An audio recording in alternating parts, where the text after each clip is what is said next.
जय हिंद. तुम्हा सर्वांचं पुन्हा एकदा स्वागत आहे विक्ट्री जीके अकॅडमी या आपल्या यूट्यूब पेजवरती. तर बघा, आजचा जो आपला टॉपिक असणार आहे तो काय असणार आहे की जी अभ्यास करण्याची पद्धती आहे ही तुमची काय असायला हवी. तुम्ही कशा प्रकारे कॉम्पिटिटिव्ह एक्झामची तयारी करू शकता. त्याच्यामध्ये जेई असेल, नीट असेल, MPSC असेल, UPSC असेल किंवा इतर कुठलीही एक्झाम असेल. जर तुम्ही त्या एक्झामसाठी तयारी करत आहात तर तुमची जी एक आपण म्हणू शकतो की जो स्टडी करण्याचा वे असायला पाहिजे किंवा तुम्हाला ते लेक्चर कसं करायचं आहे ते तुमचा जो रूट असायला हवा हा कसा असायला हवा त्याच्याबद्दल आज आपण जे आहे या व्हिडिओमध्ये जाणून घेणार आहोत. तर बघा, सर्वप्रथम तुम्ही ज्या कुठल्याही एक्झामसाठी तयारी करत आहात त्या एक्झाममध्ये तुम्हाला सर्वात प्रथम काय करायचं आहे, त्या एक्झामचा जो सिलेबस आहे हा तुम्हाला लक्षात घ्यायचा आहे.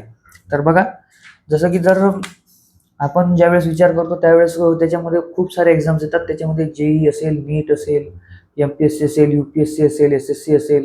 SSCमध्येही जे आहेत GD असेल, MTS असेल, CGL असेल, CHSL असेल, CPO असेल किंवा इकडे जे आपल्या स्टेट गव्हर्नमेंटमध्ये येतात त्याच्यामध्ये कंबाईन असेल, सरळ सेवा भरती असेल.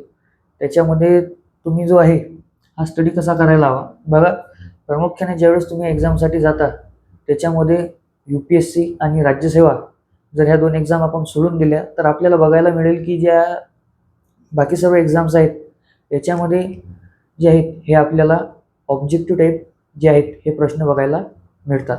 UPSC आणि राज्यसेवेमध्ये आपल्याला ऑब्जेक्टिव्ह बघायला मिळतात फक्त प्री एक्झामिनेशनमध्ये.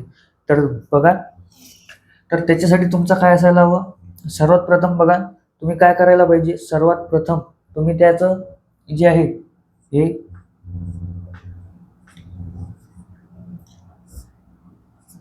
लेक्चर करायला हवं. ते तुम्ही कुठल्याही प्लॅटफॉर्मवरून करू शकता. जसं की कोणी PWचं करत असेल, कोणी कुठली दुसरी बॅच घेतलेली असेल, कोणी जर पोलीस भरतीचं करत असेल त्याने कांगणी सरची बॅच घेतलेली असेल, बडे सरची बॅच घेतलेली असेल. तुम्ही तिथून करत आहात तिथूनच करा.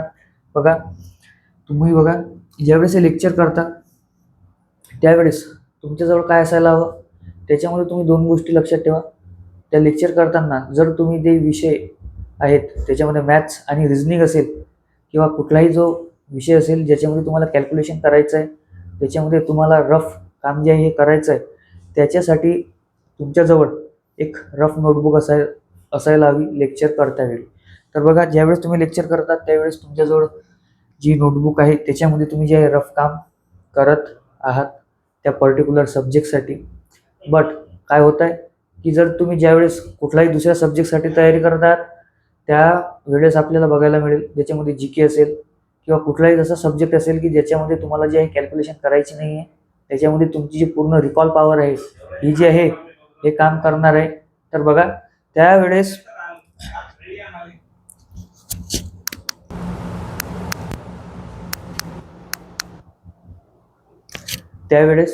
तुम्ही काय करायला पाहिजे. तर त्यावेळेस तुम्ही जे आहे हे लेक्चर चालू असतानाच माझ्या मते तरी तुम्ही काय करायला पाहिजे, जे आहेत त्या फेअर नोट्स ज्या आहेत ह्या करायला पाहिजे. कारण की बघा, ज्यावेळेस तुम्हाला जे रिकॉलच करायचं आहे आणि त्याच्यावरती दुसरा कुठला पर्याय नाही आहे त्यावेळेस तुम्ही जर ते कितीही वेळा लिहिलं तरी ते तसंच राहणार आहे. कारण की जे म्हणतात की जे लिहून लक्षात राहतं तर ते तुमचं 5 ते 10% लक्षात राहतं. त्याच्यानंतर जो सर्व काही गेम आहे हा कशाचा आहे, हा तुमच्या जी आहे जी रिकॉल पॉवर आहे, तुमची जी रिव्हिजन्स आहेत याचा आहे. तुम्ही त्या सब्जेक्टला किंवा त्या पर्टिक्युलर पोर्शनला जेवढा वेळ द्याल, जेवढा तुम्ही त्या टॉपिकला आपल्याला म्हणता येईल रिव्हिजन द्याल, तेवढा तो टॉपिक तुमचा जो आहे हा क्लिअर होत जाईल, तो कन्सेप्ट तुमचा तेवढा स्ट्रॉंग होत जाईल. तर बघा, त्यावेळेस बघत असताना लेक्चर झाल्यानंतर तुम्हाला काय करायचं आहे, तर लेक्चर झाल्यानंतर त्या पर्टिक्युलर सब्जेक्टची काय करायची आहे, तुम्हाला बुक रिडिंग करायची आहे.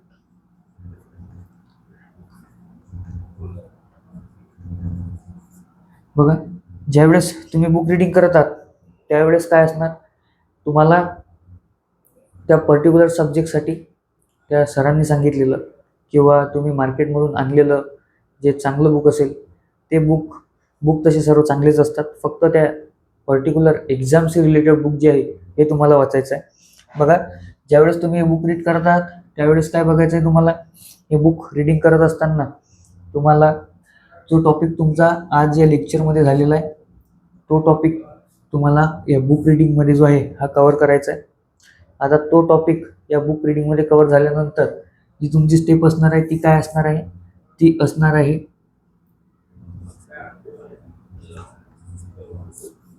PYQs, previous year questions. तर बघा त्या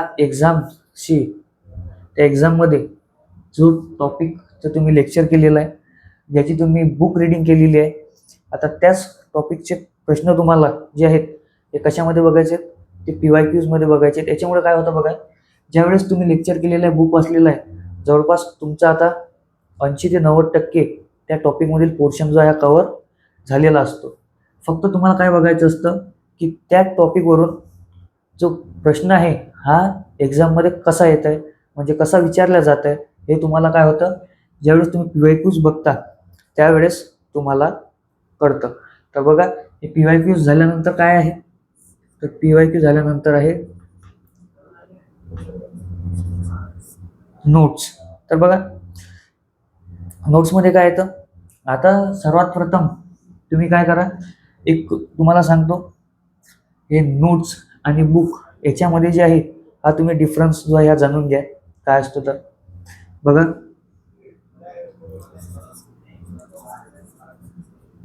बुक आणि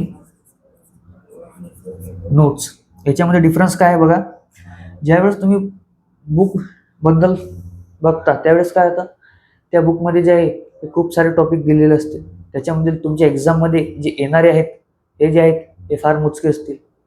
ते मोजके टॉपिक तुम्हाला जे आहेत हे वाचायचे आहेत. नाहीतर काय होतं बुकमध्ये बघा, जर इकडे जर 1 2 3 4 5 टॉपिक्स आहेत आणि त्याच्यातील तुमच्या एक्झामसाठी जे महत्त्वाचे आहेत ते किती आहेत, 1 2 3 टॉपिक आहेत. तर त्याच्यामध्ये काय होतं बघा, तुमचा जो टाईम आहे हा त्याच्यामध्ये जाऊ नये म्हणून तुम्हाला काय करायचं आहे, हे जे 2 आहेत हे स्किप करायचे आहेत. हे असं नाही आहे की तुम्ही बघा की तुम्हाला जर कुठलं बुक मी दिलेलं आहे, समजा AB चौधरी सरांचं जे आहे हे भूगोल विषयाचं पुस्तक मी तुम्हाला दिलेलं आहे, तुम्हाला ते बुक जे आहे हे पूर्णच वाचून काढायचं आहे की त्याच्यामधून तुम्हाला सर्व माहितीच घ्यायची आहे. तुम्हाला त्या विषयामध्ये लक्षात घ्या जे आहे हे तुम्हाला त्या विषयामध्ये जे मास्टर नाही बनायचं, तुम्हाला काय करायचं त्या विषयामध्ये, तुम्हाला फक्त त्या विषयामध्ये जे आहे ते ॲव्हरेज लेवल आहे ते क्रॉस करून थोडंसं काय आहे त्या एक्झामची जे आपल्याला म्हणते त्या एक्झामची जी मागणी आहे त्या लेवलपर्यंत तुम्हाला यायचं आहे. त्या एक्झामच्या त्या लेवलपर्यंत आल्यानंतर तुमचं काम काय होतं बघा, आता याच्यामध्ये जे आहे हे 3 टॉपिक तुम्ही वाचले, याच्यामध्ये काय झालं तुम्हाला ते 3 टॉपिकबद्दल जे आहे हे जे एक्स्ट्राचे पॉईंट आहेत हे तुम्हाला कळले.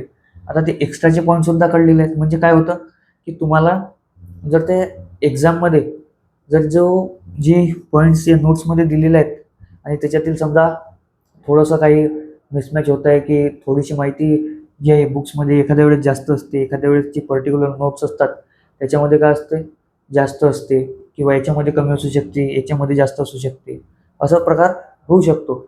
बट काय होतं याच्यामुळे तुमचं जे आहे ते बॅलन्स होऊन जातं. तुम्हाला जो पोर्शन हवा असतो पर्टिक्युलरली त्या एक्झामसाठी तो तुमचा काय होतो कव्हर होतो.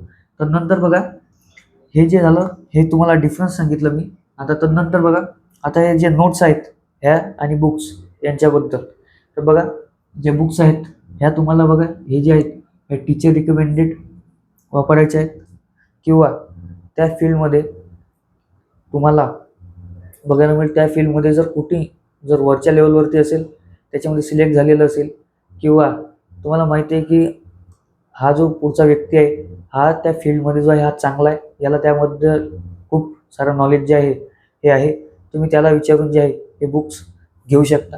आणि बघा या बुक्समध्ये काय असतं, सर्वच बुक्सची लँग्वेज ही सर्वांना कळत नाही.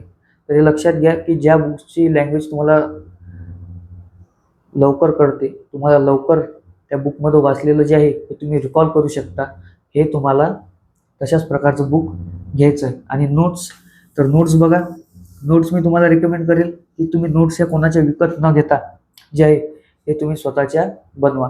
आता तुम्ही ही जी प्रोसेस जी आहे ही एवढी प्रोसेस जी आहे हे 3 स्टेप फॉलो केल्यानंतर तुमचं काय होतं माहिती आहे का, तुम्हाला कळतं की तुमच्या नोट्समध्ये तुम्हाला रिकमेंडेशन कसायची आहे, तुम्हाला काय हवं आहे त्या नोट्समध्ये, तुम्हाला त्या नोट्समध्ये कुठला पॉईंट जो आहे हा ॲड करायचा आहे, हे तुम्हाला सर्व कळतं. आता हे कळल्यानंतर काय, आता हे नोट्स झाले. आता आता बघा, हा झाला तुमचा जो डेली शेड्यूल आहे. आता जर तुमचे दिवसातून 2 विषयाचे जे आहेत हे लेक्चर होत आहेत, तर तुम्हाला त्या 2 विषयासोबत असंच करायचं आहे. आणि हे झाल्यानंतर एक जो तुमचा संडे असतो, आता संडेला बऱ्याचशा कोचिंग ज्या आहेत ह्या बंद असतात, कुठल्या चालू असतात, किंवा ऑनलाईन प्लॅटफॉर्मवरती सुद्धा तुम्हाला बघायला मिळेल की संडेला ज्या या बहुतेक ठिकाणी आपल्याला ऑफ असतोच. त्या काय करायचं आहे तुम्हाला, त्या पूर्ण 7 डेजचं जे आहे,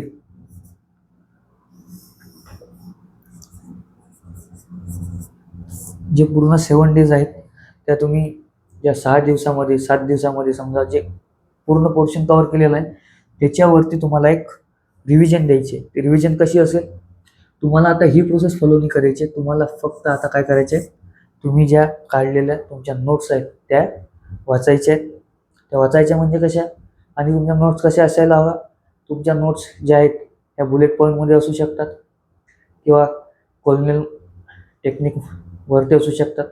तुमच्या नोट्स बनवताना तुम्ही सर्वात प्रथम लक्षात ठेवा की तुमच्या नोट्स ह्या पुस्तकासारख्या नसायला हव्या, की जस्ट पुस्तक हाती घेतलं आणि त्याच्यातली ही लाईन कामाची वाटत आहे, ही लाईन कामाची वाटत आहे, ही लाईन कामाची वाटत आहे, सर्व लिहून काढलं, तसं नाही. तर जर तुम्हाला जर कुठला जर पॅसेज दिलेला असेल, जवळपास 5 ते 10 ओळीमध्ये जर ती माहिती दिलेली असेल, तर तुम्हाला ती नोट्समध्ये ती माहिती जी आहे हे तुम्हाला कम्पॅक्ट करून जी आहे ही तुम्हाला 2 लाईनमध्ये आणायची आहे. आणि त्या 2 लाईन वाचल्यानंतर तुम्हाला तो 10 लाईनचा 5 लाईनचा जो पूर्ण पॅराग्राफ आहे हा तुम्हाला जो आहे हा आठवला पाहिजे. तर बघा, 7व्या दिवशी तुमचं काम काय राहील, की जो 7वा दिवस आहे त्या दिवशी तुम्ही पूर्ण हप्त्यामध्ये जेवढंही हे केलेलं आहे, लेक्चर्स केलेले आहेत, तुमच्या नोट्स जेवढ्या निघालेल्या आहेत त्या नोट्सना काय करायचं, तुम्हाला रिव्हिजन द्यायचं आहे. ते रिव्हिजन झाल्यानंतर काय करायचं आहे, एक त्याचा प्रॅक्टिस सेट जो आहे हा सॉल्व करायचा आहे.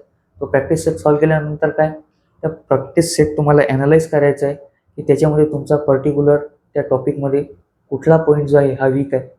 तो वीक पॉईंट तुम्ही काय करा, तुम्ही तो नोट्समधून पुन्हा एकदा वाचा किंवा बुकमधून पुन्हा एकदा वाचा किंवा त्याची PYQs बघा किंवा त्याचं लेक्चर जे आहे ते तुम्ही बघा. याच्यामुळे काय होतं माहिती आहे का तुम्हाला, ही जी पूर्ण हा जो रोडमॅप आहे हा ज्यावेळेस तुम्ही फॉलो करता त्यावेळेस तुम्हाला एक गोष्ट कळते की याच्यामध्ये जे मी तुम्हाला सांगितलेले हे 4 स्टेप्स आहेत, या ज्या 5 स्टेप्स आहेत, त्या ज्यावेळेस तुम्ही फॉलो करता त्यावेळेस तुम्हाला जो आहे एक अनुभव असा येतो की तुमचा जो पोर्शन आहे, सिलेबसचा जो पोर्शन आहे हा काय होत आहे, हा तुमचा खूप मोठ्या प्रमाणावरती काय होतं, कव्हर होत जात आहे. आणि तुमचं जे आहे त्याच्यामध्ये आपल्याला बघायला तुमचा बॅकलॉग जो आहे हा राहत नाही आहे. म्हणजे की जसं जो तुम्ही फर्स्ट डेला स्टडी केलेला असेल तो तुम्ही येता 6 दिवसांपर्यंत जे आहे तुम्ही विसरून जाणार. हे जे आहे ते तुमच्यासोबत होऊ नये म्हणून हे 7व्या दिवशी काय आहे, एक रिव्हिजन आहे. आणि काय करायचं, महिन्याच्या आखरी दिवशी किंवा तुम्हाला माहिती आहे आता मंथ एंड होत आहे, 1-2 दिवस राहिलेले आहेत, त्या 2 दिवसांमध्ये लेक्चर स्टॉप करा आणि काय करा, त्या 2 दिवसामध्ये तुम्ही बघा तुमचे जे पूर्ण महिन्याभराच्या नोट्स निघालेले असतील किंवा तुमचा पर्टिक्युलर सब्जेक्ट जो आहे हा संपला असेल, त्या सब्जेक्टच्या पूर्ण नोट्स द्या. त्या सब्जेक्टवरती लिहिलेले आहेत ते PYQ ॲनालाइज करा, त्याचे प्रॅक्टिस सेट्स जे आहेत हे सोडवा. अशा प्रकारच्या गोष्टी ज्या आहेत त्या तुम्हाला काय आहेत करायच्या आहेत. आणि हे जे मी तुम्हाला सांगितलेलं आहे हे तुम्हाला बघायला मिळेल, हे तुम्ही कुठल्याही एक्झाममध्ये जे हे अप्लाय करू शकता. त्याच्यामध्ये